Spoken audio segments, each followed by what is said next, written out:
ready for the program? Okay. Please turn this way when you get a chance.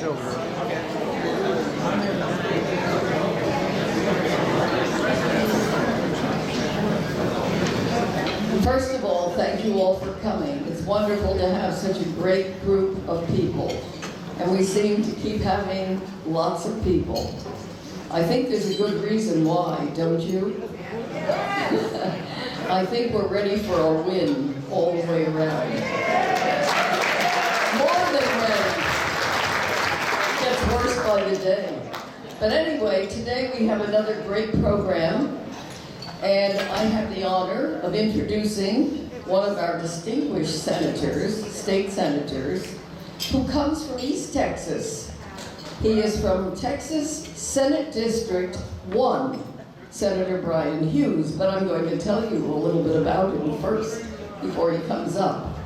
And it was interesting, District 1, I read, I hope this is correct, he is, it's a district comprised of 16 counties. So that's something. I think East Texas is beautiful. One of the places that I've been a few times, and that's where Senator Hughes is from. This is his second term as state senator, but prior to that, he was in the House, in District 5, House District 5. He is currently the chairman on the the chairman of the Committee on Foreign Affairs, or at least that's where it now sits, I guess.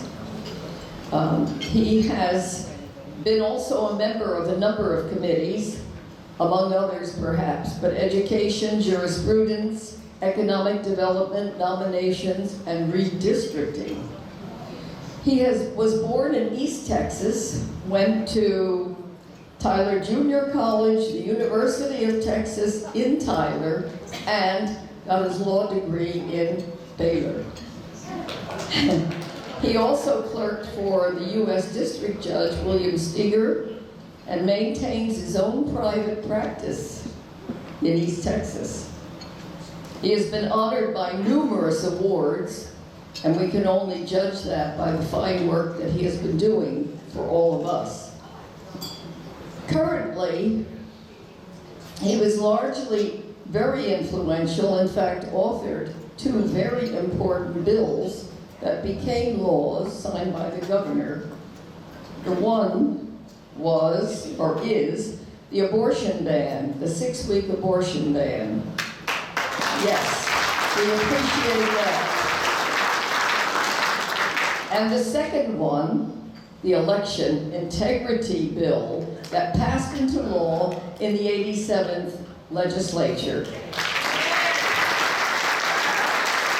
And on that basis, we invite, well, of course we invited him for other reasons too, but we certainly highlight that particular bill. If you remember, those of you who were here in our last meeting, we showed the 2,000 mules. It was quite an eye-opener. And we had no time for discussion. I'm sure as you walked out of here, you had a lot of questions and thoughts about what in the world was going on during the election in 2020. But our purpose was to see how it was and see we all want to make it better. And Senator Bryan Hughes is one of the leaders in that. He's going to tell you all about it. Before I hand the microphone over to him, yes, we will have Q&A, but like I always say, questions, please. We all feel very strongly and passionate about what goes on in our election process in the last few years, and maybe for a longer time than we even realize. But we need only questions when your turn comes. So if he doesn't answer your question, then put your hand up, and John Sefcik will be over on this side, and I'll be over here, and you wait till the microphone comes to you. So now, without any hesitation, let's give a warm, hearty welcome for Senator Bryan Hughes.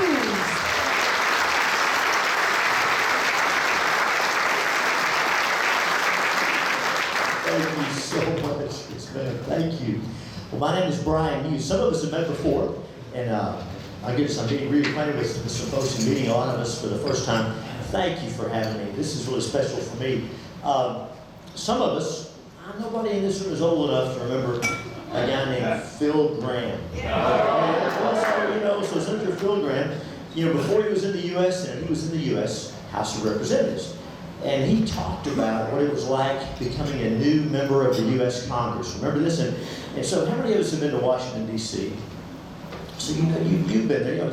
Phil Graham talked about as a young man getting elected to the U.S. Congress how overwhelming it is. Because you get there, the buildings are so beautiful, and you look at the detail and the architecture, and you think about the history.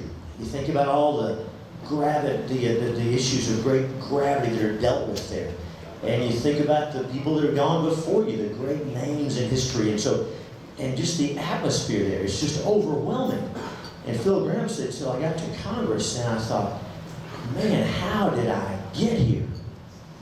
And then you're there for a couple of weeks and you get to know some of the other congressmen and you're asking, how did they get here? I'm sure people ask that about me. But I'll tell you somebody they don't ask that about, and that is your Senator Angela Paxton. Isn't she something? Aren't you thankful for her? Our Attorney General, Ken Paxton, and I were in the Texas House together, and I met Angela before I met Ken.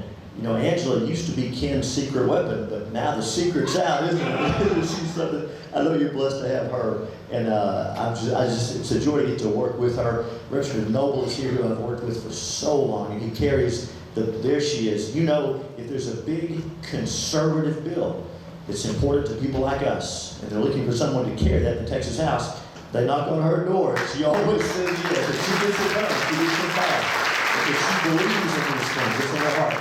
And she has a great relationships, great reputation there, and so she does that well. And so, my goodness, based on the people I've already talked to and folks I've met, I know y'all are paying attention to what's going on. So I'm not going to instruct you. I'm going to share with you a few things. And as she said, there'll be a time for questions at the end, and I'll do my best to answer your questions. Now, when we get to the end, if you need to correct anything I've said, let's visit privately afterwards. If that's all right with you. Anything you want to share is fine. I'm here to learn. I'm not just here to talk at you. I'm here to learn. So a couple of things I want to share, though. You've set aside a good amount of time for this event. I'm going to try to make your time count. So thank you. We were talking about those bills from last session, and everybody do me a favor. I know we're not real big on audience participation, but everybody take your hand and put it up on your neck, not your neighbor's neck, on your neck. See if you can find it. Y'all all, I can tell by looking, you all have a pulse. You all have a heartbeat, right? And so they tell us to follow the signs, right? And that heartbeat, that's the universal sign of life, right? Think about our earliest memories of our mother's heartbeat. Think of that loved one in the hospital and that heart monitor. So in Texas, last year we did something that no state had been able to do in 50 years. We passed a pro-life law to protect that little unborn baby growing inside her mother's womb, and the law was upheld by the Supreme Court and began immediately saving little lives. It's really something you're right. Candy Noble and Angela Paxton were in the middle of that bill, and the Lord really blessed. Many states had passed heartbeat bills before, but those bills were all blocked by the courts. So we wanted to pass a bill that would take effect. And so we used a different way of enforcing the law that had never been done before for a pro-life law. And it worked, and it was upheld. And so last year, while Roe versus Wade was still the law of the land under the Supreme Court rules, last year in Texas, when that heartbeat bill took effect, the number of abortions in Texas, at first we thought it was cut in half, then we found out it was cut by about 60%. And so that was before Roe versus Wade. And of course, you know what happened just this year, when back in June, when the U.S. Supreme Court ruled that those decisions about abortion, that's a hard issue. We recognize that it's a difficult issue to deal with, and people have different views on it. But I think we can all agree that that decision should not be made by 7 old men on the Supreme Court. That should be made by the people of the states. Amen? And so that's where we are today. So we're thankful for that. And I'll say one more thing about that. You know, this is a difficult issue, and the media often gets it wrong. I'm not saying they do intentionally. I don't know. Anyway, they often get it wrong. But here's something we did. When we passed the heartbeat bill last year, we did something alongside that. It didn't get much attention. We increased funding in a program called the Alternatives to Abortion program. And that program we started about 15 years ago. And we take state and federal money and we use it to help those moms who are facing unplanned pregnancies. You know, the polling tells us when women have had an abortion, when women are asked, the vast majority of moms say, if my circumstances had been different, I would have made a different choice. So we said, let's change those circumstances. Let's help those moms, give them real options. So the Alternatives to Abortion program does things like baby formula, diapers, car seats, baby clothes, parenting classes, rent assistance, job placement, help with adoption for those moms who want to go with adoption. And so last year, about 125,000 expectant mothers and adoptive parents were helped by that program. When we passed the heartbeat law, we knew we'd have even more need, even more moms and more babies needing help. So we increased funding to $100 million in that program. And so we're going to be doing more because we want to prove, amen, you're right. We want to help those moms. Right? And we are proving in Texas that we can do both. You know, sometimes in the national debate we hear that you have to choose between the mom and the little unborn baby. Well, but that's not the truth. We know that we can save the life of that little unborn baby while we love and respect and support the moms. That's what we're doing in Texas. And you guys are in the middle of that with the people you're electing, with your phone calls, with your prayers. It makes a difference with your volunteering. So it's an exciting time to be in Texas. I just came back from a conference with state legislators from all around the country. And man, they're all talking about Texas. So thank you guys for what you're doing to keep it red and keep it free. And so I know our main topic tonight is on the question of election integrity. Now, I know I went way back in history talking about Phil Graham. I'm going to go way back now to someone that nobody remembers. Even Bob Seahon doesn't remember this. It's been so far back. And, you know, I've known Bob. My goodness, you know, Bob retired the first time after a successful business career, came out to East Texas so he could fish. And I got to see him at his business and at Republican events. And then he ran off and moved back to Collin County, but I got to be with him again tonight. And I'm thankful for each one here. You guys invited me to come. It's really special. I've known that constable over there for about at least that long. And Judge Self, back in when I was first getting to know Ken and Angela Paxton and coming to Collin County, our county judge who's going to be our congressman. It's good to see you again, Judge. West Pointer and everything else. And I shouldn't talk about his resume because you'll wonder why I'm standing up here to talk about his Judge. We're thankful for you. So there's another story. I know too many stories, but this one's okay. This one is about a guy named Lyndon Johnson. Now you've read about Lyndon Johnson. So the story goes that back when he was a young congressman, before he was president, before he was in the U.S. Senate, when he was a congressman, he and a young campaign aide were walking through a cemetery and they were writing down names off the tombstones so they could then record those people's votes. I wish that were a joke, but you know, that kind of thing did happen. But the story goes that LBJ came to this one tombstone and it was overgrown with vines and really dirty and dusty and hard to read. And so Lyndon Johnson knelt down and he brushed back the vines and opened it up so he could read what was on the tombstone, so he could read the name. And the young campaign aide, I'll get back down there, thank you. Thank you so much for stopping. The young campaign, I'll tell you what, let me say that again. So Lyndon Johnson got down and he was brushing back the vines and dusting off the tombstone so that he could read the name. He wanted to get that vote. And so the young campaign aide said to him, Lyndon, why are you wasting your time on that tombstone? There's plenty of tombstones out here. But Lyndon Johnson, being the man of character he was, he stood up and he said, oh no, we're going to stay here and get this name. This man has just as much a right to vote as everybody else in the city.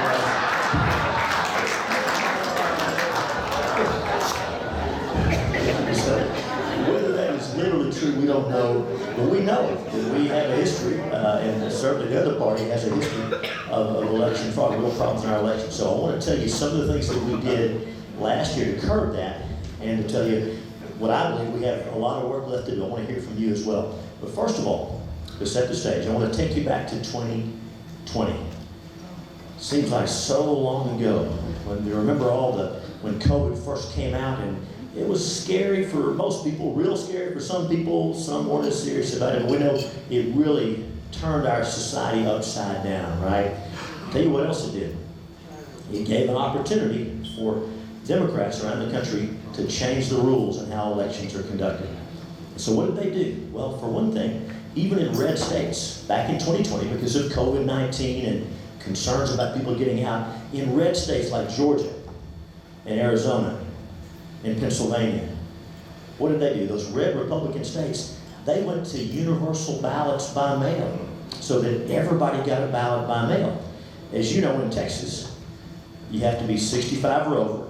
One of these days, y'all will qualify for ballots by mail. You've got to be 65 or over, or out of the county, or disabled, to get a ballot by mail. Why do we do that?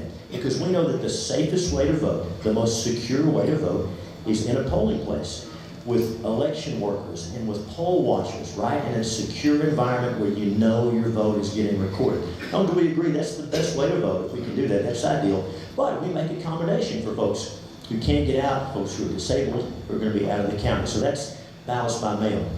What happened in 2020? Believe it or not, there was a move in Texas to expand universal ballots by mail. And the legislature was not going to do that. The governor was not going to do that. But we didn't know if some judge might do it. So what did we do? In the spring of 2020, and we haven't talked about this very much, in the spring of 2020, when COVID first hit us, we'd just been through the primary. Remember, we had a runoff coming up. And we could see what was happening. So in 2020, for that runoff, we realized if we don't make sure we have plenty of machines, plenty of ballots, plenty of workers, plenty of polling places, and plenty of time to vote, if we don't do that in this primary runoff, if there are lines and people don't get to vote, we're going to get sued, and some judge is going to make us go to universal ballots by mail. You see what I'm talking about? That's why in 2020 we expanded those days for in-person early voting, because voting in person is the safest way to do it. Other states didn't do that. And so in Georgia, in Pennsylvania, in Arizona, for example, those three key states in that presidential election, they went to universal ballots by mail. We did not do that. We did not do that in Texas. One of the reasons we saw the result we saw. In fact, I want to talk a little bit about the machines, but let's talk about Dominion voting machines. How many of us have heard of Dominion voting machines? Okay. There's some real concerns about their security. You should know that in Texas, those machines are illegal. We don't have Dominion voting machines in Texas because they're not secure. We have laws. We don't have those in Texas. But listen, you may not know this. In Georgia, on the Dominion voting machines, okay, those machines that we don't trust, in Georgia in 2020, President Trump won by 400,000 votes on those machines. The election was stolen through those ballots by mail, just like you saw in 2000 Mules, right? Wasn't that movie something? He exposed what had been happening. Notice he focused on Georgia and on Pennsylvania and on Arizona, where those key precincts and those key states flipped that election. So the good news is Texas saw this coming and headed it off. So we have blocked universal ballots by mail. And down in Harris County in Houston, who's here from Harris County? It's okay. Sorry, you can Harris County is a beautiful place. It's the heart of Texas history. However, today, kind of like Dallas County, it's not being run by the caliber of people in this room. I shouldn't say caliber. It's not being run by the viewpoint of the people in this room and the people that built those cities and built those counties, and so you can tell. So in Harris County, they tried to do universal ballots by mail. Our Attorney General, Collin County's own Ken Paxton, sued them to stop them from doing it, and we won that lawsuit. That's right, it's important. We did. Texas blocked that. It's why we say this about ballots by mail, because ballots by mail are important, but we know that that's the easiest way to cheat. And you know what vote harvesters do? We'll talk briefly about that. But so Texas stayed ahead of this. So we stopped universal ballots by mail. And so that made a difference. Now, we still have work to do. Is there cheating? Of course. Is there fraud? You bet there is. And we're rooting it out, but we still have some work to do. But I wanted to encourage you about where we are compared to those states. By the way, the Heritage Foundation, many of us know the Heritage Foundation, no relation to our name, but similar values. The Heritage Foundation, that, of course, they're a conservative free market think tank. They now rank states. They rate the states based on their election integrity. And Texas is in the top 10, which is good. Now, the first set of rankings that came out, you're going to find this hard to believe, it had us behind Louisiana. I know, that's what I said. So they asked for a recount, and now we're above Louisiana. And really, in fairness, we showed them some things they had missed. But so the Heritage Foundation, they ranked Texas as, I believe, number 6 in the country, which is helpful, but we still have work to do. But I want to talk to you before about the bullet that, by God's grace, the bullet that we dodged in 2020 by blocking those universal ballots by mail. And let's talk about 2,000 Mules a little bit longer. How many of us saw that, either here or at home? Wasn't that, aren't you thankful for Dinesh D'Souza? Oh, wow, what a brilliant, gifted man to keep that in. So, remember what the movie was about? It was those mail ballots, those paper mail ballots. And remember, they were stuffing them in those drop boxes. And now, if any of you have friends who vote by mail, you may wonder, well, how did they do that? Because in Texas, if you have a mail ballot, you have to put it in the mailbox, or you have to take it to the election office. We don't have those drop boxes. Well, Harris County again tried to do that on their own. They just put up some drop boxes without asking. And also, in 2,000 Mules, remember they talked about Zuckerbucks? How Mark Zuckerberg had sent money to all these counties. You know who paid for those drop boxes in Harris County? Mark Zuckerberg. So, I want to encourage you about this. There was a story about a month ago about a bill that Florida passed. You may have heard about this. If you notice, Texas and Florida are kind of in a little friendly competition. And by the way, that is great for America, right? When we're trying to out-conservative each other, everybody wins when we do that. But you need to know who's winning, okay? So, Governor DeSantis, I love Governor DeSantis, right? I mean, thank God for him. Florida's blessed to have him. He's a great guy, doing a great job in Florida. They're starting to catch up to us in Texas, catching up with Governor Abbott. But Governor DeSantis a few weeks ago had a press conference and was talking about this strong election integrity bill they passed. And what does it do? It said it bans drop boxes, it bans Zuckerbucks, and expands voter ID. Did you hear about that? Florida passed that about a month ago. Well, Texas passed that a year ago, and ours is stronger than theirs, but it's good.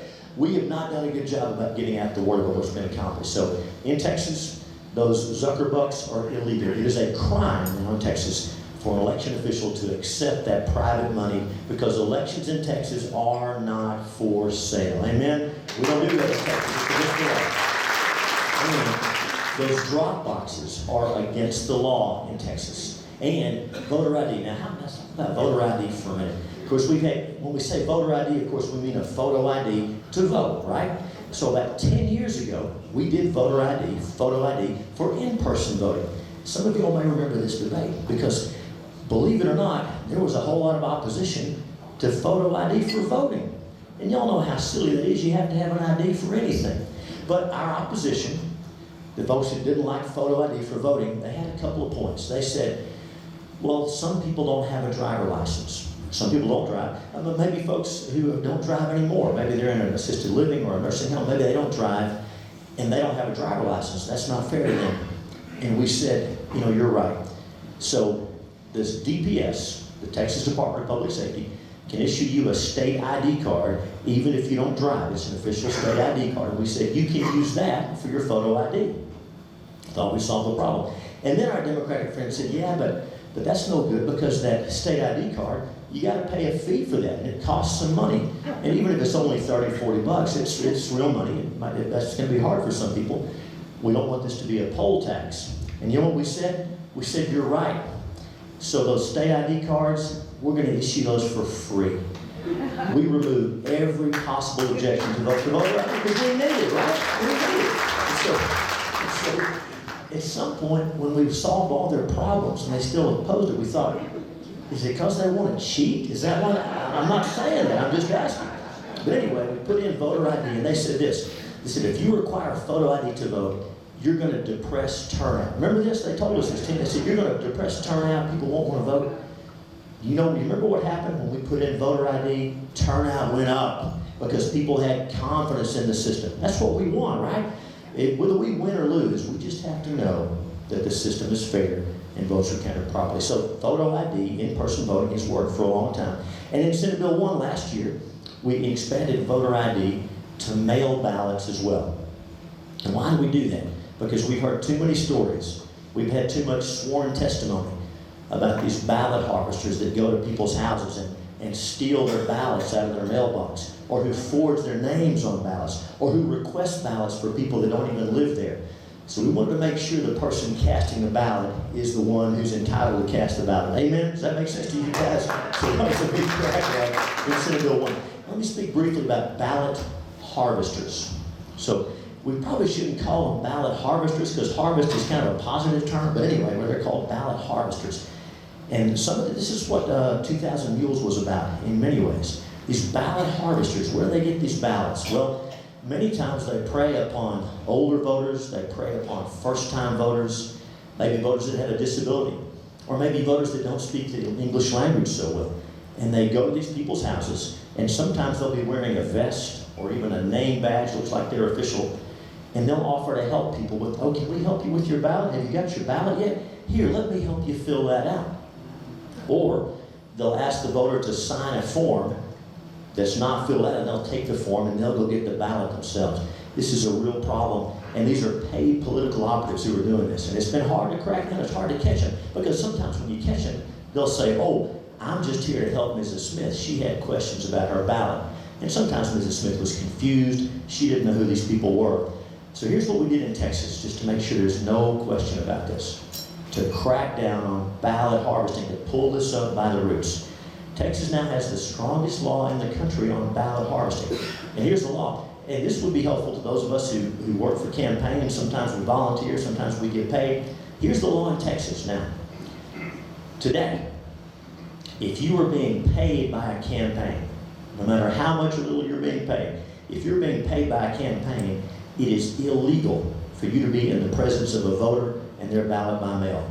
You cannot even be in the physical presence of the voter and the ballot by mail, just to make sure that cheating, that stealing votes is not going on. Does that make sense to you guys? We wanted to crack down on it as hard as we could. So that's the law. And so for us, for those of us who do campaign, if you happen to get paid by the campaign, now this, when you're knocking doors this fall, if somebody comes to the door and they've got their ballot, if they say, hey, I just got a ballot by mail, can you help me?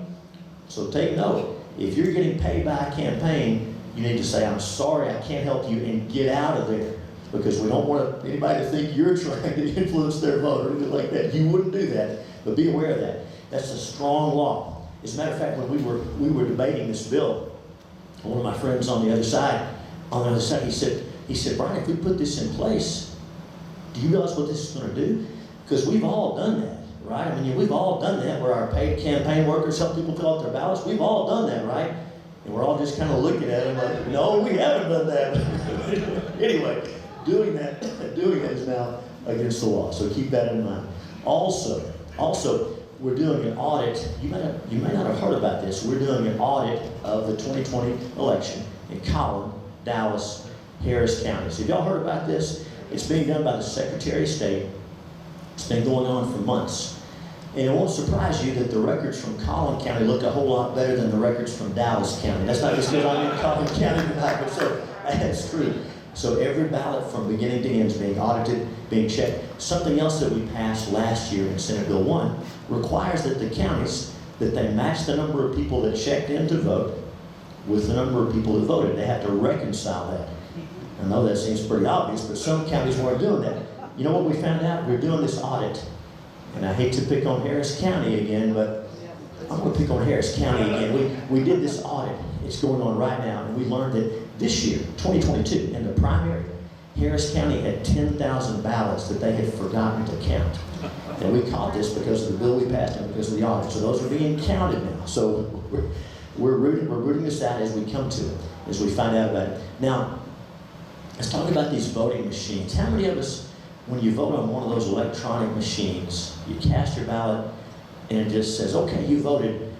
I don't know about you, but when I vote on one of those machines, it's just kind of unsatisfying. I don't really know, is there a record of my vote? How do I know it was counted right? You know what I'm talking about? How many of us think we should have a paper trail, auditable paper trail for electronic voting? I agree. Yeah, exactly. I've been filing bills requiring a paper trail for years, and finally, this year that was passed. So by this election cycle, most counties in Texas already have a machine that's got a auditable paper trail where we can trace and measure and count, do a recount, basically electronic count against the paper count, just to make sure there's no problems. That'll be effective in every county by the next election cycle. Most counties already have that. So there's always ways we're going to be working. We're also requiring more audits of those machines. Those voting machines, you know, under the law now, have to be tested 3 times. They do what's called a performance and logic test. And they run dummy ballots through to make sure they're being counted properly. They do 2 of those counts on every machine before the polls open, and they do another test like that on every machine after the polls close, just to make sure there's no mischief, make sure there's no funny business. In fact, one of those tests before the polls is open to the public. They're supposed to put it in the paper. If they call the elections office, you can go and watch when they do those tests to see with your own eyes. And how many of us were concerned in 2020 when we saw those pictures from other states where they were bringing these ballots in? Seems like out of nowhere. And after the poll watchers went home, more ballots came in. Y'all remember that stuff we saw? And so in Texas now, this is under Senate Bill 1. Now, when those ballots are brought to Central County, whether they're memory cards or paper ballots, when those ballots come to Central County, they're under guard, and they're also under 24-hour video, live video feed. So it's not just that the government's watching, we're all able to watch them. So you can go online anytime and watch what's happening and make sure there's no funny business, because we all need to be participating for this to work. So be aware of that, keep that in mind. Also, we saw in other states and a few places in Texas where the poll watchers, right? Those poll watchers are the eyes and ears of the public. How many of us here have served as a poll watcher? I know some of us have. Thank you. And so, boy, I'm sure you've got some stories. You may have seen in some of those places where the poll watchers during COVID were kept way over in the corner. Did y'all see those pictures, see that video? So we changed the law in Texas. We did 2 things. Now the law says the poll watcher must be allowed to be close enough to see and hear the observed activity. And if an election official refuses to admit a poll watcher, the election official has broken the law. It's a crime now. It's a felony for an election official to refuse to admit a poll watcher. So that's going to make a difference. Because those poll watchers, we have to know what's going on. I'll just say briefly about that. How many of us were so excited to see the result we saw in Virginia in that election? Wasn't that something last year when we won Virginia back? I don't know about y'all, I was pretty discouraged. I thought Virginia was gone. I didn't think we were ever going to win it back. And Virginia has not a very secure election system. But what happened in Virginia? Well, parents got engaged, parents got fired up. But you know what else happened? Republicans showed up to volunteer as poll watchers, but also as poll workers. I know you know this, but under the law in Texas, at every polling place, there's an equal number of spots for Democratic workers and for Republican workers. But sometimes we don't have enough Republican workers to man all the spots. Sometimes Republicans, it's inconvenient maybe for us to go to those areas that are heavily Democratic, or vice versa. Maybe it's a long drive, maybe they don't know the way. But in Virginia, they got Republicans to show up, not just as poll watchers, but as poll workers. And look what happened. Even with a not very strong election system, look what happened. Republicans won because every vote was counted because they were watching for the fraud. So I know you're already doing this, talking about volunteers. Thank you for volunteering. It matters. It really does make a difference. There are other things we can be doing about those machines. I want to visit with you more about those. But as far as this audit goes, I mentioned it earlier, we're going to be getting the results here in a couple of months from those 4 big counties, 2 Republican, 2 Democrat, and we're going to find out everything that went wrong and every vote that was counted and wasn't counted and why, so we can go back and clean up some more things. So there's a lot more on election integrity I want to share with you, but I'm going to pause for a minute and see if you guys have any questions. I was going to take off my watch and put it up there. You know how when the preacher takes off his watch and puts it on the podium, you know what that means, right? It doesn't mean a thing. It doesn't mean a thing. I'm going to pause for a minute. I have a few more things to share at the end, but y'all may have some questions and comments. There's a few more things about the election. I want to mention one more thing you may have heard. How many of you heard that the legislature last year reduced the penalty for election fraud? Did you hear about that? So let me talk about that. In Senate Bill 1, we increased the penalties for several acts of election fraud. We created some new felonies. We upped the penalties for most of these offenses. There was one amendment added to the bill at the 11th hour. Representative Noble and I and Senator Paxton did not see it when it was slipped in. And so when the bill was headed to the governor's desk, they found one amendment that reduced the penalty for one voting offense. It's called illegal voting. That means I live in Collin County, but I voted in Dallas County. And it's a problem, it's illegal voting. That penalty, because of one amendment, was reduced. It's still a jailable offense, and everybody who's charged with that is still charged with other crimes that we made felonies. So don't be deceived that that was what was done in that bill. Now, I wish that amendment had not been added, but there was so much good stuff in this bill. We couldn't throw the whole bill away. We came back and we can fix that penalty when we get back. I'm happy to give you more details about that, but a lot of folks have heard that and nothing else about the bill. And there were some good things done there. Harris County also tried to do 24-hour voting. I know, 24-hour voting. We looked around the country to find if anybody else had done 24-hour voting. And we thought they were the only one. But you know what? We found one county that did it. Now let me pause for a minute. Harris County tried to do 24-hour voting. It's not allowed in the election code. They just did it. So when Senate Bill 1, we said, hey, you can't do that. And we were accused of suppressing the vote and trying to depress turnout, keep people from voting.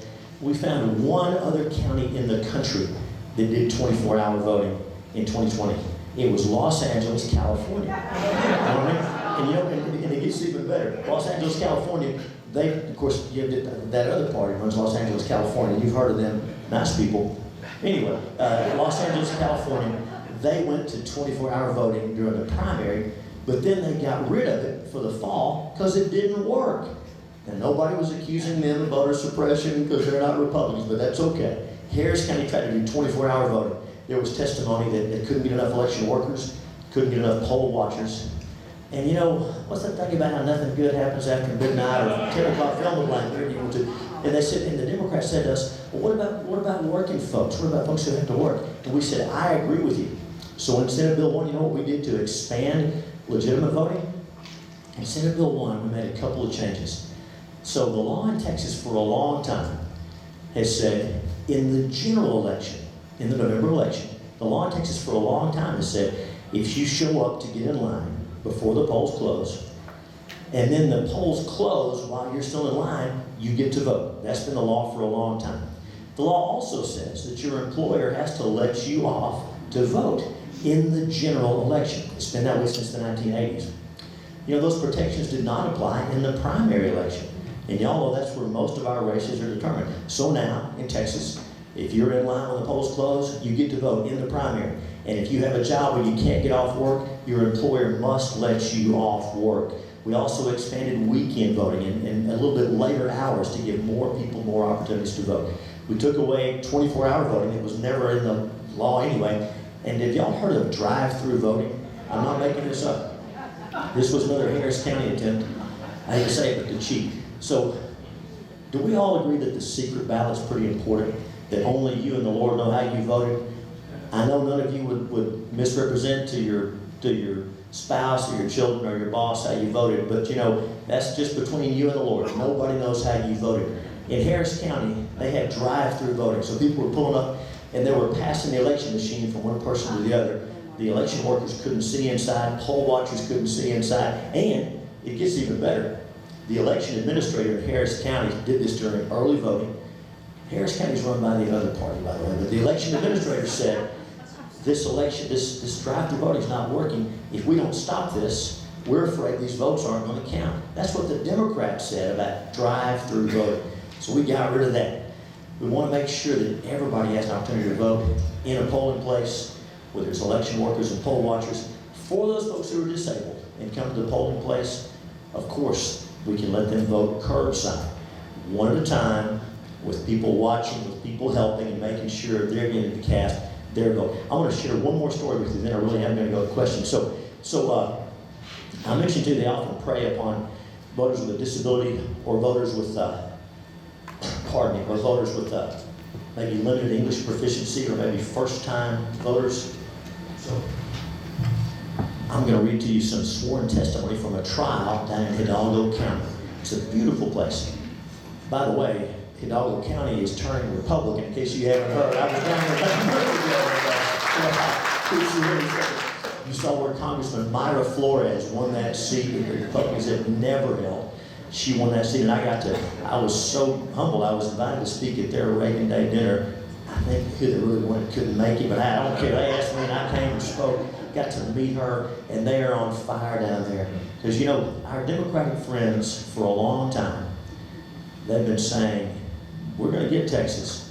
We're going to get Texas because of demographics, right? They say demographics is destiny.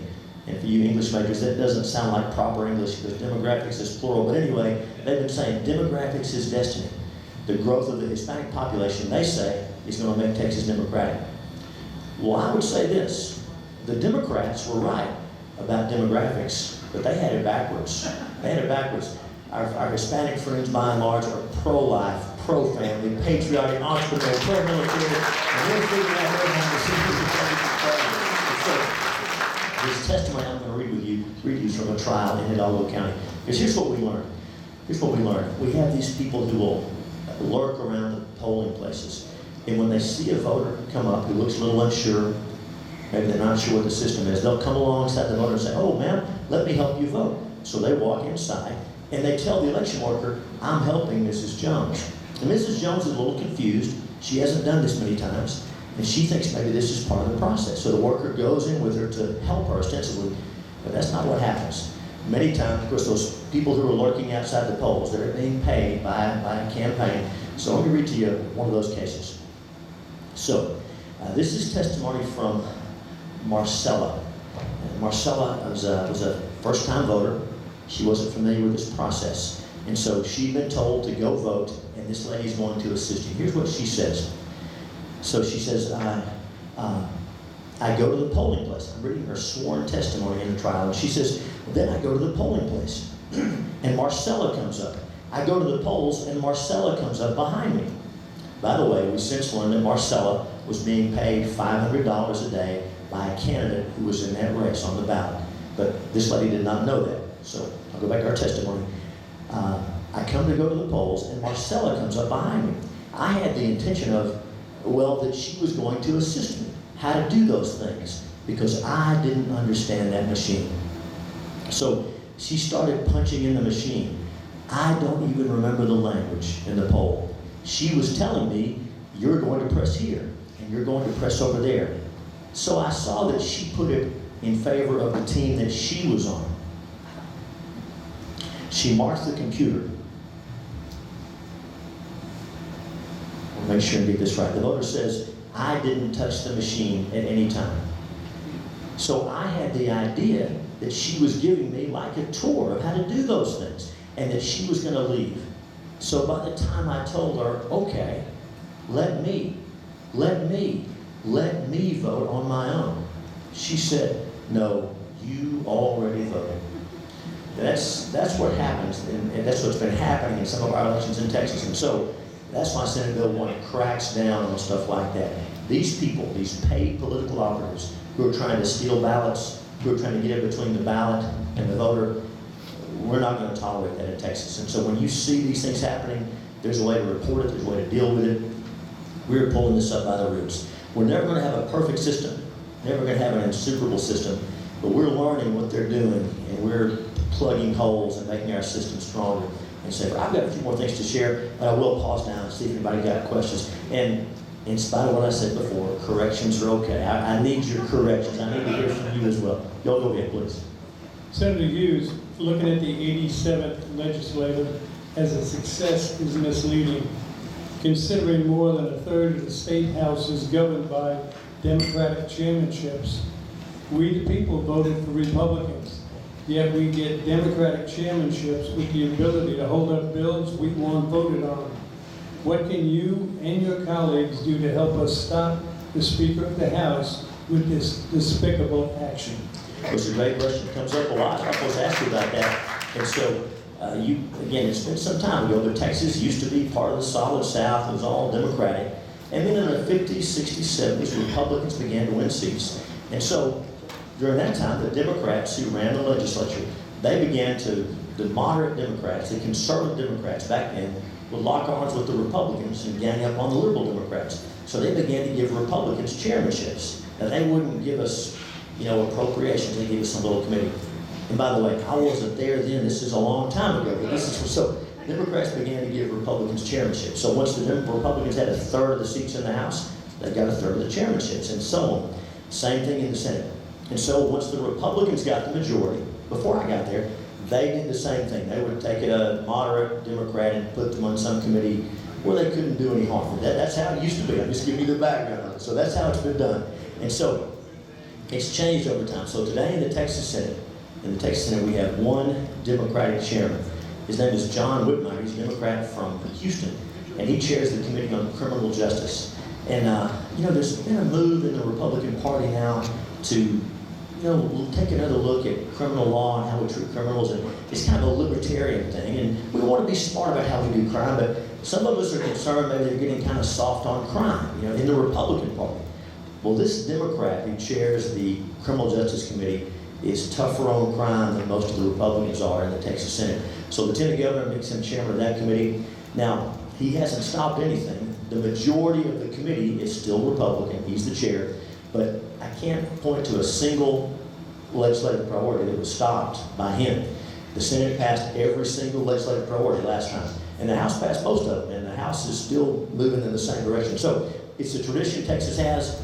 I'm fine for getting rid of it. In the Senate, it has not stopped any of our priorities. We passed election integrity. We passed genital mutilation bans, right? We passed school choice. All these priorities from the platform, the Senate passed them.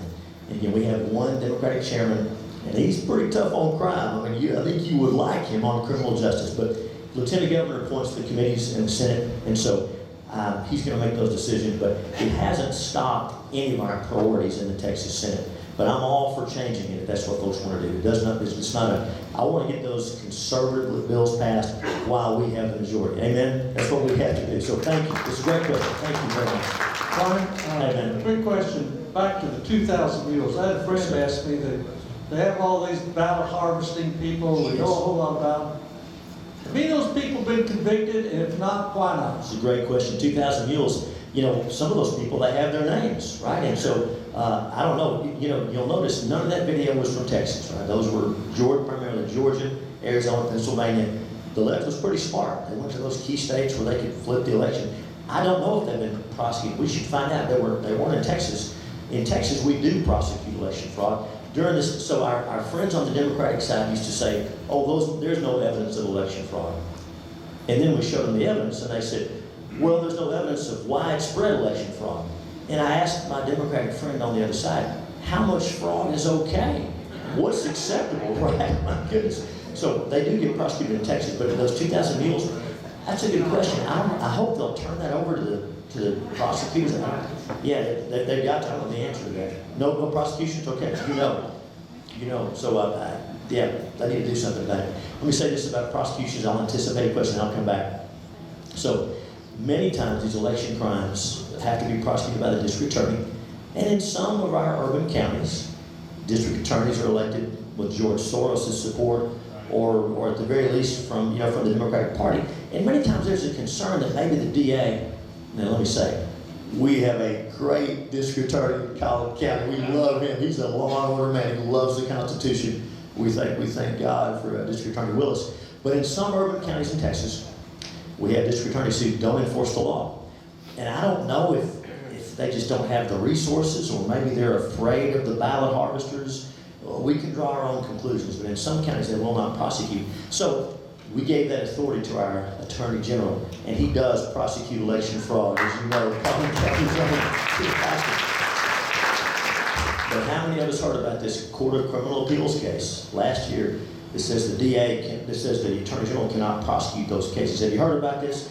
We got a terrible ruling out of the Texas Court of Criminal Appeals, and they said that only the local district attorney can prosecute these cases, and for the Attorney General to come in, the district attorney has to invite them. Let's think about that for a minute. If the local DA is not willing to prosecute, I don't think they're going to invite in the Attorney General to prosecute. So that's a real problem. And so there's 3 things that we can see to do that, to fix it. For one, and by the way, this is election priority 1 when we come back next session.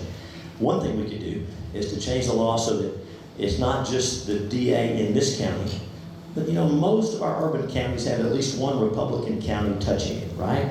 So we could change the law to say the district attorney here in County X can prosecute these cases, and if he won't, than a neighboring district attorney. So for example, hypothetically, if there were a big county south of here, I don't know, that doesn't prosecute election fraud, and you had a district attorney here that prosecuted those cases, he could prosecute those cases. Just a good example. We could do that. That's one option. We could also try to pass a law that requires those DAs to prosecute these cases. That's hard to do. We're going to try that. And then the other result would be to amend the Constitution. But to amend the Texas Constitution, we got to have a 2/3 vote in the House and the Senate, and we do not have a 2/3 Republican majority. So that's a real problem, getting authority for those when those DAs will not prosecute. I'm going to mention one solution to that. Now we'll go back to questions. I promise. Here's what we did. Here's what we did to get around that problem. All those election crimes, falsifying information on an election form, lying to an election worker, casting an illegal ballot, causing someone to cast an illegal ballot, preventing someone from casting a legal ballot. There's a laundry list of crimes in the election code. Because we knew that some DAs would not prosecute that, we put a civil cause of action on every one of those crimes. What does that mean? So a civil cause of action means that if you are in an election, you're the candidate, and the other side cheats, and they're using ballot harvesters, or they're messing with those machines, or they're forging documents, you as the candidate can file a civil suit against them. And under the new law in Texas, you get at least a minimum of $1,000 for every offense you can prove. Get into their pocketbooks, and that will shut down these ballot harvesters. So for those counties where the DA will not prosecute, we're going to find a way to bring in another DA. But in the meantime, there's a civil remedy. And I think the fear of thousands of dollars in damages might be stronger than a criminal penalty anyway. So we did put that in the law as a backstop. So I will shut up now and go to another question. Thank you for that question. One quick question. Amen. Let's see, we're doing an audit in Harris County. I understand that Harris County is suing the state to not do that audit. It's exactly, it's kind of funny. So in Senate Bill 1, we required that 4 counties be chosen at random. One big Republican controlled county, 1 small Republican controlled county, 1 big Democrat controlled county, and 1 small Democrat controlled county. If I mess that up, you know what I'm trying to say. So that's in Senate Bill 1. So that's a random draw. So this is kind of complicated, but I'm so glad you asked. That law didn't kick in until this year, okay? That random draw for what county we're going to audit. So before that, we started another audit, and that's the one done by the Secretary of State. We transferred money over to give them personnel to run this audit. And so the Secretary of State, for the current audit that's going on now, chose Harris County, Dallas County. So we're almost done with that audit. And then last week, they did the random draw for next year's audit, and Harris County came up in the random draw. It really was not intentional. And so Harris County is suing us, saying that we cheated. Well, I don't know. They just reached in the hat, and they didn't all say Harris County. I promise. I mean, it was not. So yeah. So Harris County is suing us to stop from being audited. I wonder why they don't want to be audited. I don't know. Anyway, so I'm sorry for the complex answer, but that's the answer to your question. They're suing us. Brian, Sir. thank you for what you're doing. What can we as individuals do to put some heat on our individual Republican representatives to get them to step up and start getting tough, which the Democrats seem to have a real nice touch for? This country's in big trouble. Yes, sir. We're in a disaster area. Yes, sir. It's serious. If we don't pull this out, all the talk is not going to help anything. So we need to encourage our representatives to get serious about this. That's right. And to get tough about it. That's right. What can we do as individuals to put a spirit point in them? And you're so right. And the good news is in Collin County, of course, you know who you have. You've got a strong delegation of conservatives here. I will say this, and I'm not in the House. I'm over in the Senate. But in the House, I'll just say in the House, there are many Republican districts where the Republican in the seat is not as conservative as those of us in this room. And in many cases, it appears that representative is not as conservative as their Republican voters. But that voters continue to re-elect them. So honestly, I wish I had a better answer than that. You're blessed around here. My goodness, look at how Candy Noble votes. I mean, you've got hardcore conservatives in Collin County. And again, I'm not in the House, but it's a real problem because I'm glad you said that about how serious this is. Let me just mention 2 issues along those lines. We're trying to do something about big tech censorship. Amen? Are you tired of big tech censorship of your speech? And so I filed House Bill 20, it became law, and it allows us to hold those companies accountable and to get back online and to make them pay your costs after they put you back online.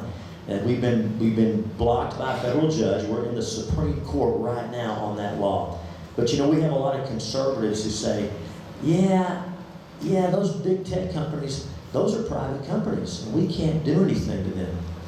You know, I just gotta say, and again, dear folks, many here might feel that way, but I don't think we realize what time it is. This is so serious. Big tech is such a threat to us. I mean, you talk about controlling the speech of this country. That's become the new town square. And there's a handful of oligarchs in San Francisco that are the gatekeepers for speech. And we've got to teach them some manners. Amen? We can't let this stand. So my point is, to your point, we have many good Republican friends who just say, yeah, but those are private companies. We can't touch them. Well, my goodness, what if your telephone company said, we're not going to give you service because you're a Christian? Would we stand for that? Of course not. What if your cable TV provider said, we're going to cut you off because you vote Republican? Would we stand for that? Of course not. And these big tech companies are even worse.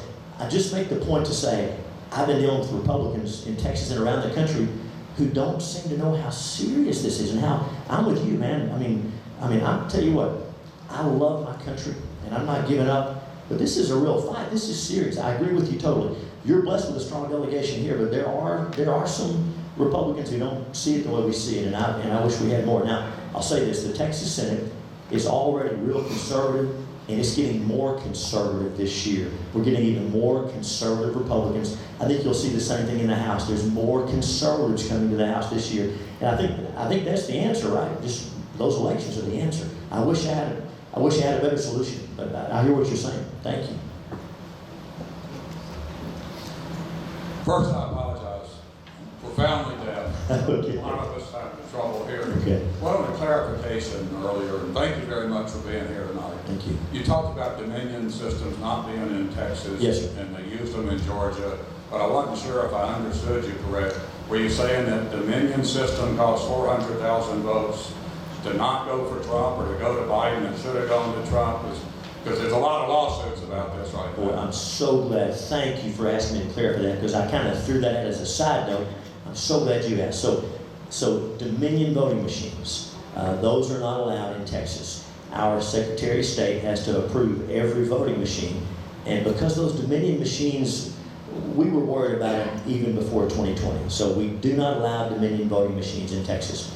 But the point I was making was that in Georgia, if you look at the voting machines and you don't count the mail ballots, so in Georgia, even on those Dominion voting machines, President Trump won by 400,000 votes. It's amazing. But those, and again, and those machines are not accurate, but even on those Dominion machines, he won Georgia by 400,000 votes. But then those ballots by mail came in and wiped us out, wiped them out. Thank you, because I was going way too fast. Thank you for asking that. Thank you for that. And by the way, we don't like Dominion voting machines, but that's just how bad those mail ballots were in Georgia. Here. Oh, hi. Hello. Senator Hughes, first of all, thank you for coming. I have 2 quick questions, but I want to preface it with a little bit of information. Okay. I've been working on election integrity here in Collin County for over 2 years now. I've been a poll watcher, and a lot of my friends are poll watchers as well as election workers. Thank you. So we've seen firsthand a lot of things that are going on. We've also attended tons of meetings with cyber security experts, former militaries, and CIA have taught us a lot of information. There's 2 questions. So one of the couple of the cyber election experts said that these machines are able to be manipulated. Even our ES&S machines are easily manipulated. And they're suggesting that until we can dispose of these machines, that we should vote only on election day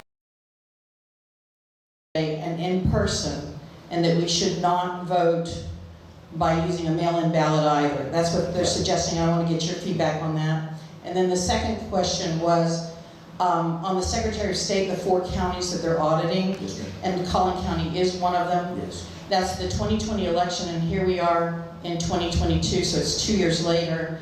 And we still don't have any information on that. And I wanted to know if this audit is going to include a canvas door-to-door, because if it's not including that, then I don't consider that a forensic audit.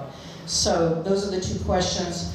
Do you agree that we should vote on the day of election? And do you agree or do you disagree or I wanted to know if they're doing the canvas on that audit. No, Those are the 2 questions. Great questions, thank you. As far as the machines go, it's illegal in Texas for a machine to be allowed to connect to the internet.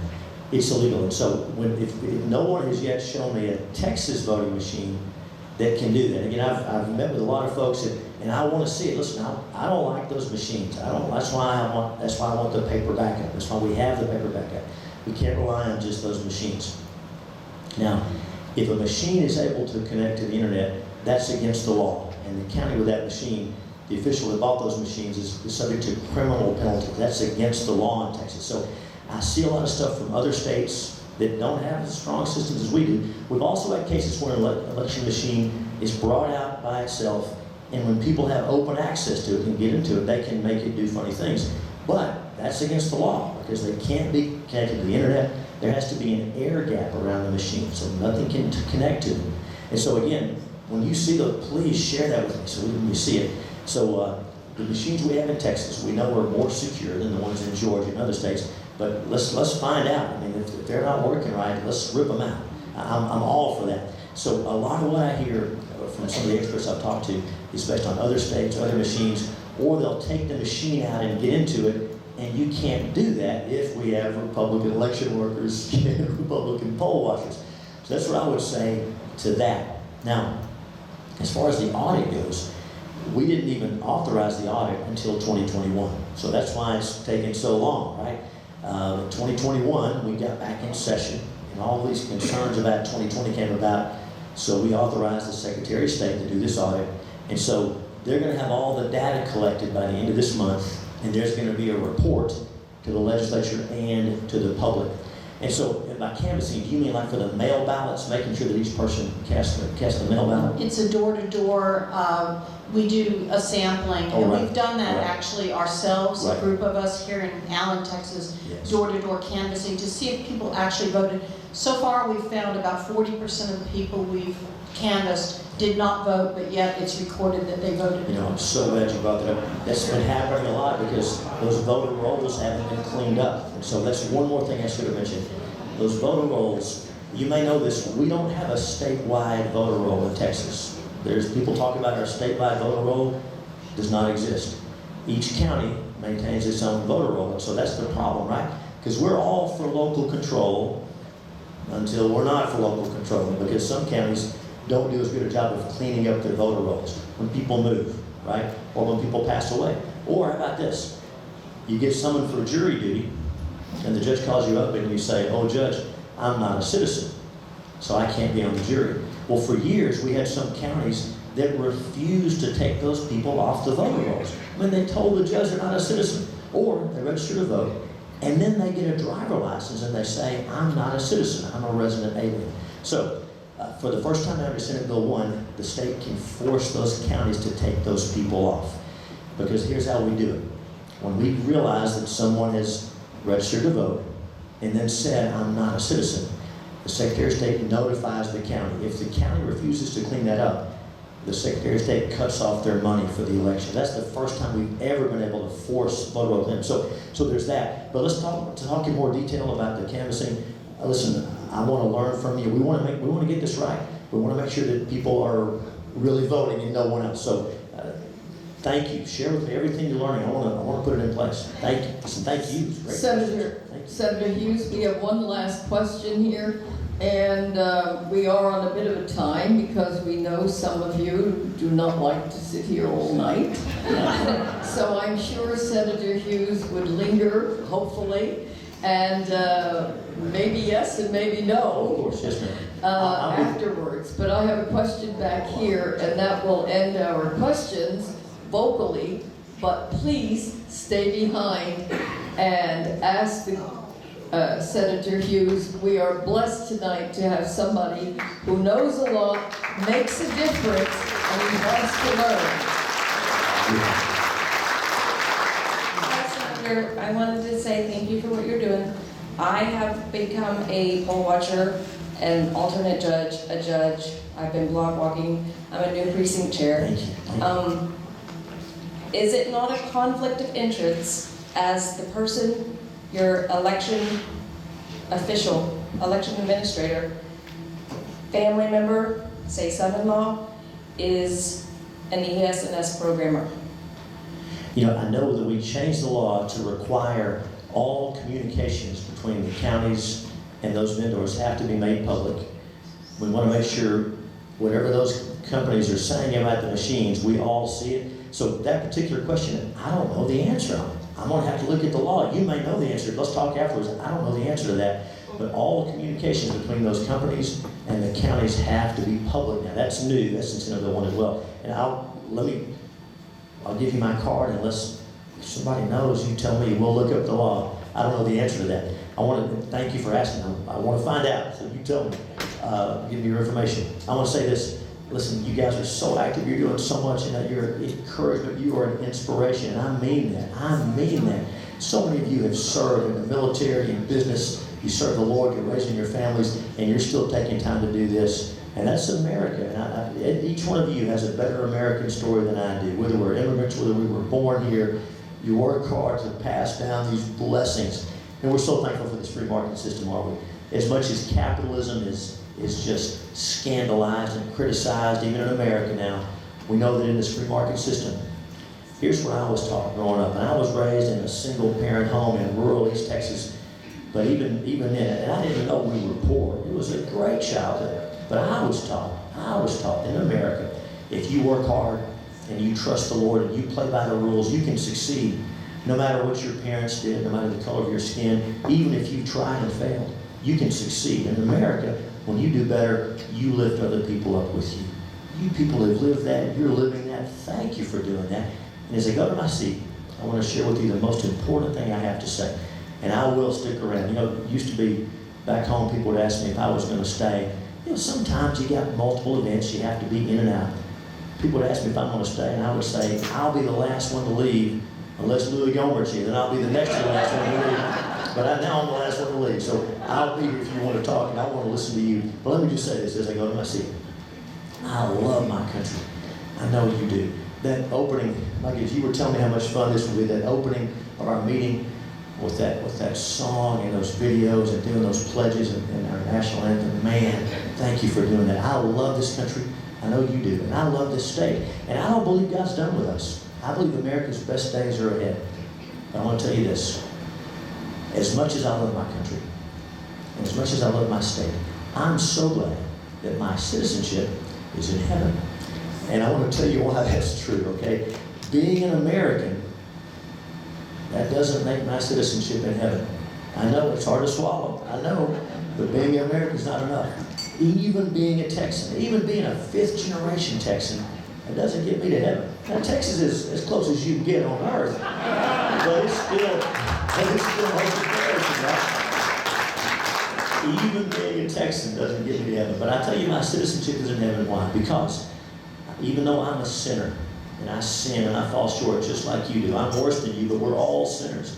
And the Bible says that sin separates us from the God who loves us. He wants to bless us. He wants to have a relationship with us, but our sin separates us from Him. But He loved us so much that God's Son, Jesus Christ, the creator of everything, this beautiful place we live, our bodies, He spoke all of that into existence with His words. That perfect one, God Himself, humbled Himself. He came to this earth as a little baby. And He was born and lived and grew up and lived a sinless life, never sinning, never messing up, always doing God's will. And then you know what happened to Him? He gave His life on the cross. And the Bible says on the cross, He paid the terrible penalty for my sins and for your sins and for the sins of the whole world. And aren't you glad he rose from the dead on the third day? Isn't that exciting? It's a wonderful story. It's a true story. And the Bible tells us that if we turn to him in faith and we say, Lord, I'm a sinner, but I need to be saved. I'm a son. Can bring me into your family. Save me. It says we have a home in heaven and a walk with him here below. And you've heard that before, but I wouldn't be much of a friend if in perilous times like these, I didn't remind you of that most important message. And by the way, that wasn't from the state of Texas or the Texas Senate. That was from me. That was my free speech and my free exercise. And it's such an encouragement and such a joy to be here tonight. I just can't tell you. I wish I could speak to each one. Don't worry, I won't from the microphone. But it's a joy to be with you. You encourage me. And I look forward to visiting tonight. Please pray for us. Tell us how we can help you. The questions we ask, please do follow up with me. And even if you didn't, I've got cards here. I want to get this right. I want to learn from you. Our system works because of your involvement. And you are making a difference here. I see now why all the Republicans want to come to Heritage Ranch. Thank you for having me. God bless you.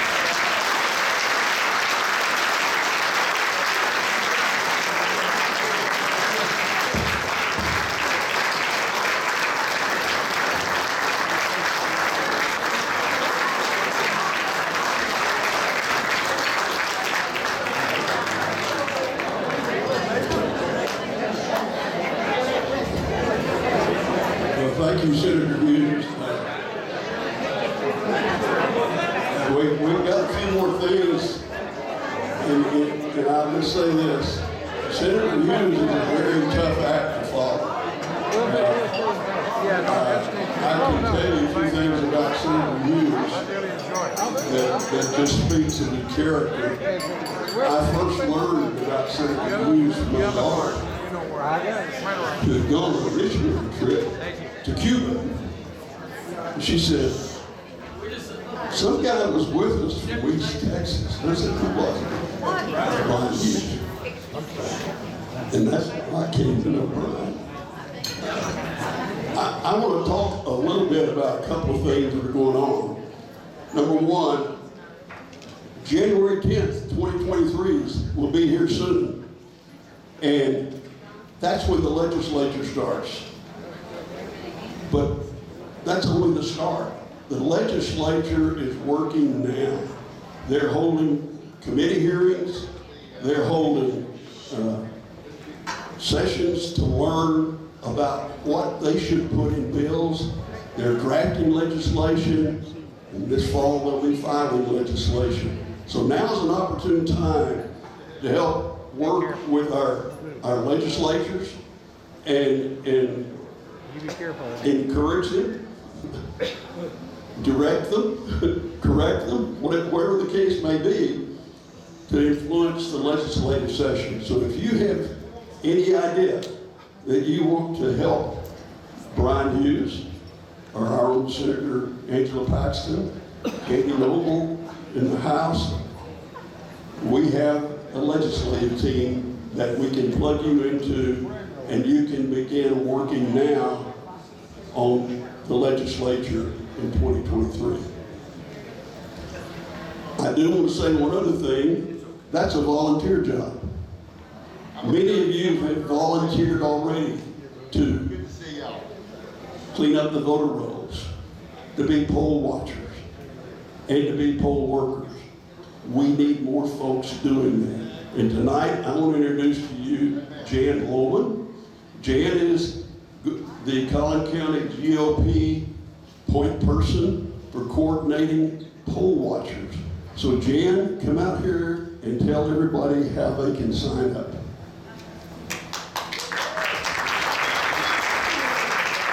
Thank you.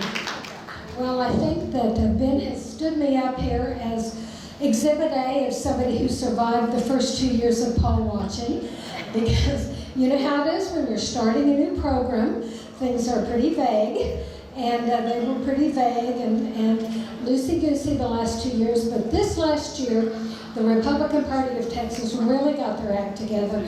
We now have the excellent training, we have a process, you're not going to be bored anymore. If you were bored before, you're not the only one.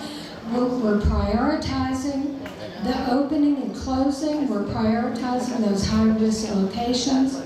So poll watching, which is my background, is one of the ways that you can help this year. And let me tell you just real quickly, because I know you want to leave. We've all heard the stories about the little problem that you had with election machines, right?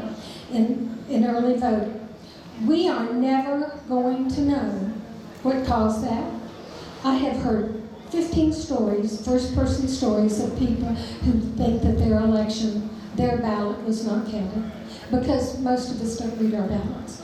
There were a lot of things wrong. We're never going to know, because we didn't have eyes on those elections. We didn't have poll watchers there. This year, because technology is not perfect and it's never going to be, we're going to have people there who are going to be able to say, this is what time it happened, this is what the judge did, this is how many people were affected, this is what happened. So it's going to be a much better situation than it has been in the past, but the process is only going to work if you're there helping us do it. So I recommend poll watching. It's a volunteer job. We need you there for about a week, but if you can be there just on election day, that will be good enough. Ideally, we want 2 people at each location, polling location, and there will be over 100 polling locations in Collin County. So we need at least 200 just for election day. That's the one way you can help. If you will, there are paid positions that are integral to this, and the election judge is being very, very inclusive. He wants Republican clerks and judges. You can be a clerk. You do not have to have experience. You sit there, you check IDs. That's the most important job in there in some ways. This year, I think we're going to see a fair share of fake IDs. You're shaking your head. But it's a job you can do, and you don't have to be walking around. You can sit there and do it. And pick up some cash, right? The third thing you can do is that you can work in the election office. Today, Bruce Sherbert told me that he doesn't have near enough people to work in the election office, and that his posse, if we don't step up, he's going to have to go to Kelly Services and hire who knows who to work over there, preparing ballots, answering the phones, helping people change their registration. So again, like Virginia, we either own the election to keep it clean, or we outsource it to we don't know who. So I recommend that we own it in Collin County, because we're in pretty good shape compared to a lot of places, and we just need to keep it that way. And our presence, just our physical presence in that polling location, is going to be like the teacher in the room, you know. It has a chilling effect on any nonsense that would have happened if you hadn't been there. So don't feel like you can't do it, because if I can do it, you can. I'm going to be in the back of the room with a couple of people. We're going to have sign-up sheets. I hope there's a long line. If you happen to miss the opportunity to sign up, you can check with Ben. But classes have already begun, and we're probably going to stop classes toward the end of October, because the Republican Party of Collin County is going to background check every one of you like you were moving into the family. They are serious about that, and it takes time to make sure that we don't have anybody else's sheep or goats in our pasture. So give us a little time on that. But that's the good news. We're interested in keeping it clean. I hope I see you in the back of the room. I need 100 people out of this room. Thank you, Jeff. So I see a couple of hundred volunteers out here. Next slide. Y'all came tonight for some yard signs. But before I talk about yard signs, I've got to talk about something else. A friend of mine in Heritage Ranch this weekend called me and said, I got something in the mail. I need you to look at it. And he says, is it legitimate? Here's the envelope. It says, Election Mail Service, Post Office Box, Austin, Texas. Government document enclosed, do not discard. Sounds important. had an address to Heritage Ranch. So my friend opened it.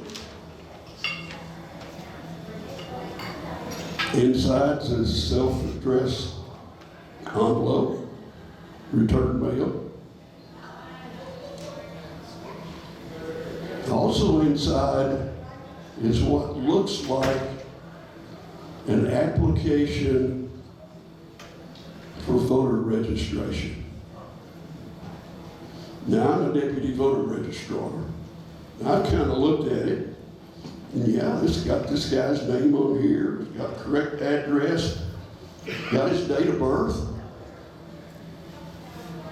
It says, fill out Texas driver's license, place for that, Social Security, last 4 digits, and then a big box over to the right that says, check if you have neither.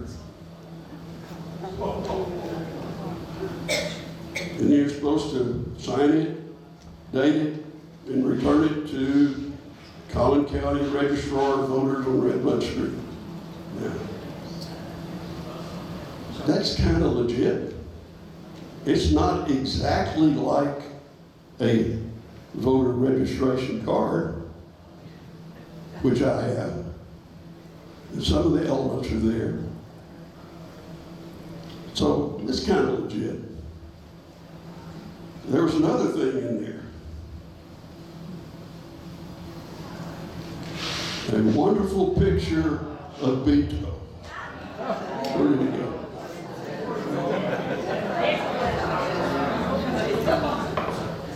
Hello, I'm running for governor of Texas. Listen to this next statement. This race is going to be one of the closest elections ever held in our state. And he goes on to talk about, you know, sign this and turn it in. It's in Spanish as well as English. That's kind of legit. I didn't see anything in here that was a violation of the law. But let me tell you the rest of the story. The name on this was my friend's father. Legitimate address, date of birth, 1918. So I checked the voter rolls. And this gentleman is no longer listed in Collin County voter rolls, so that's good.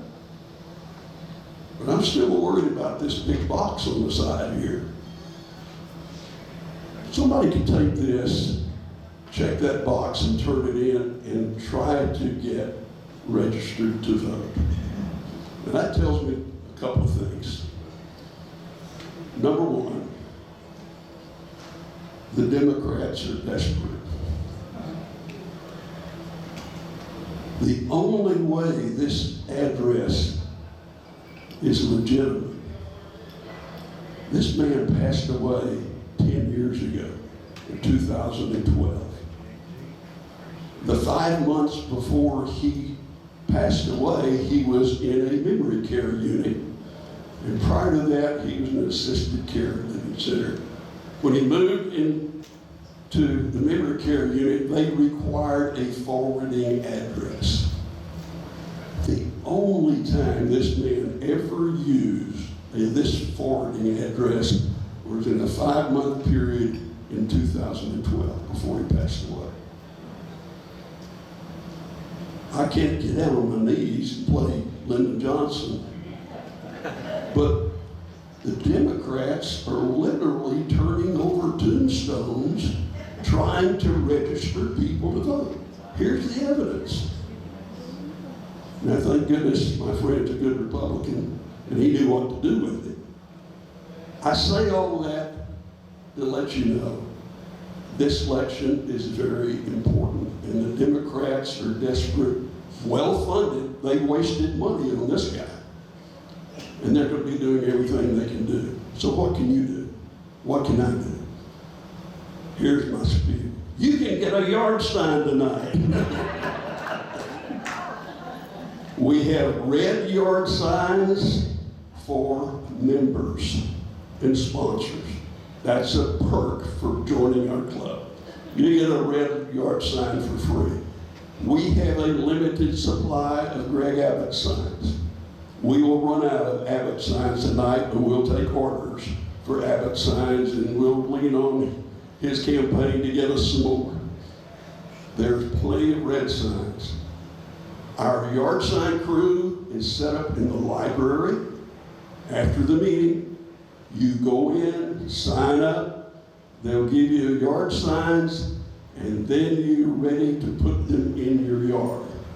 Now, why do you need to put them in your yard now? On August 28th, in this very ballroom, the Democrats have booked a rally to win. You may have seen that.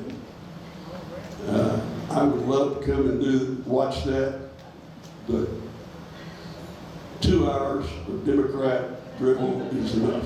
I couldn't take it. But they're going to be here on the 28th. The governor is going to be here on the 31st.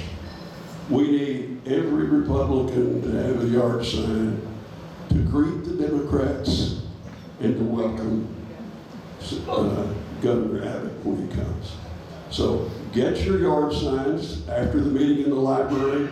Secondly, see Jan Lohman at the registrar's desk.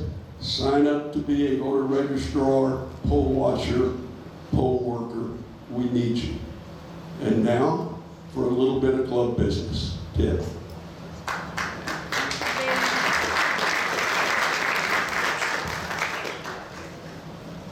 This is a hard act to follow, folks, by the way. We talked about national priorities, state priorities, county priorities, but I'm here to talk about local priorities, all right, the priorities of this club. As some of you may or may not know, we do have some bylaws. And based upon our bylaws, the following offices will expire this year. The officers on the board hold their positions for 2 years, and then they have to be reelected. So this year, the position of president, director of legislation and campaign activities, secretary, and historian are up for election. Again, next slide, please. By our bylaws, okay, the president chooses an individual to be on the nominating committee. Jack has chosen Bob Seon, right? The board gets to choose one person who's on the nominating committee. They charge Richard DiVirgilio. The most important part of this is you, the membership, get to choose 3 people. So I'm opening up nominations for the nominating committee. Are there any nominations? Aldrich? Yeah, I nominate Georgina Forsythe for the nominating committee. Thank you, Georgina. Anyone else? Mike Petrick? Thank you very much. Mike, what do you call it, called earlier, said that he would accept the nominations if he was nominated. And we're looking for a 3rd member of the nominating committee.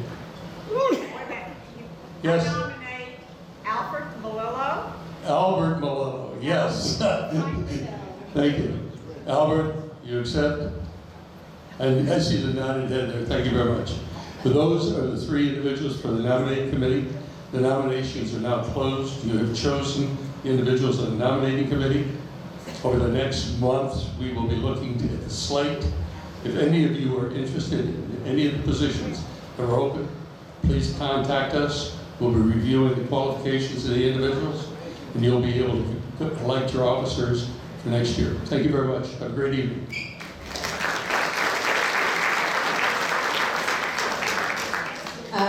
We just have some drawings.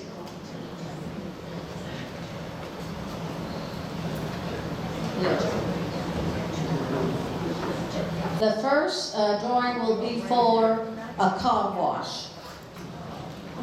Something practical. That goes to Shelley Sefcik. Right here. Okay, come get your. Thank you.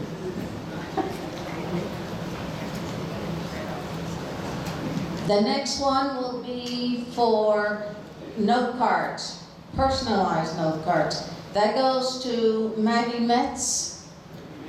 Metz, thank you. Is Maggie here? Okay.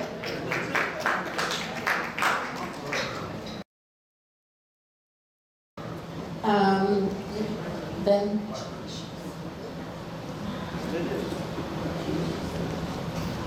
Thank you. The next one is for this beautiful, yes, bag donated by Maureen Everett. And it goes to Gail Covey? Gail Coyle. Coyle, okay, thank you. Gail, are you here? Yeah, she's here. She's here. She's here. Okay, thank you. Two more. The next one is a $50 gift card. It goes to Ken Miller. Ken, are you here? You have to be present to claim your prize. Okay, we'll draw again. This is Georgina. All right. Oh, I would.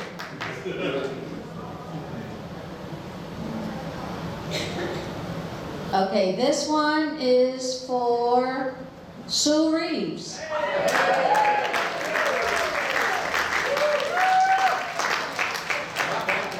And the last gift card goes to Joanne Cameron.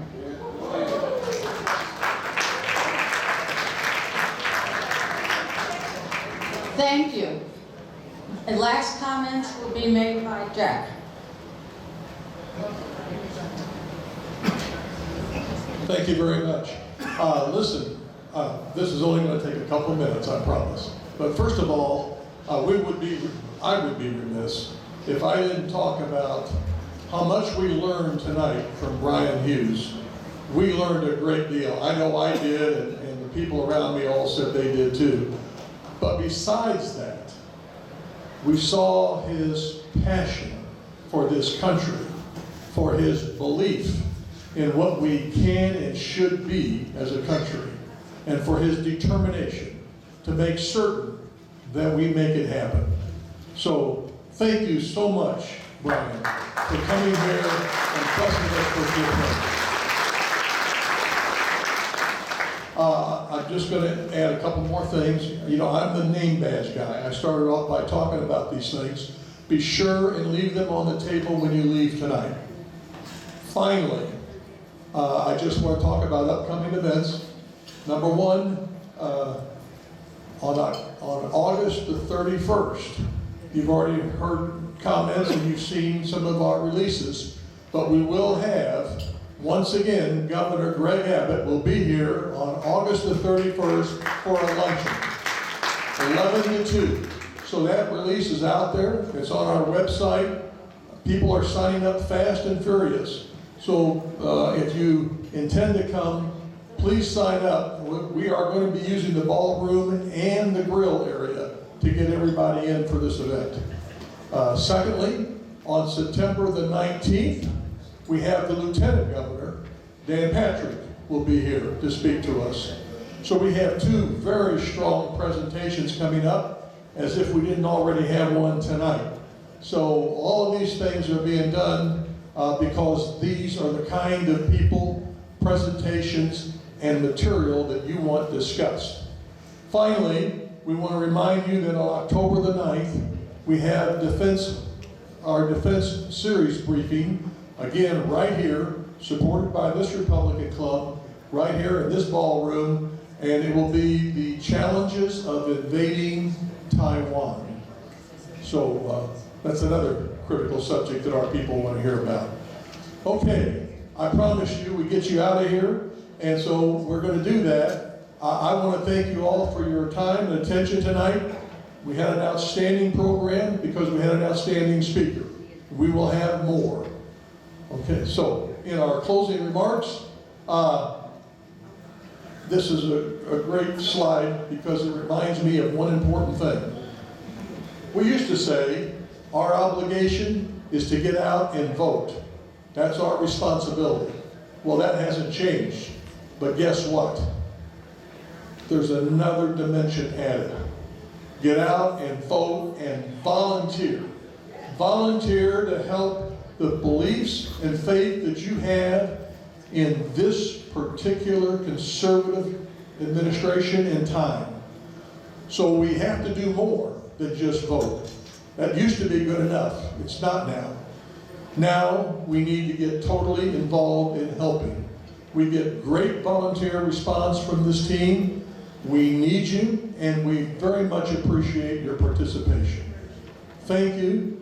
And our good night evening song, be sure and get your yard signs.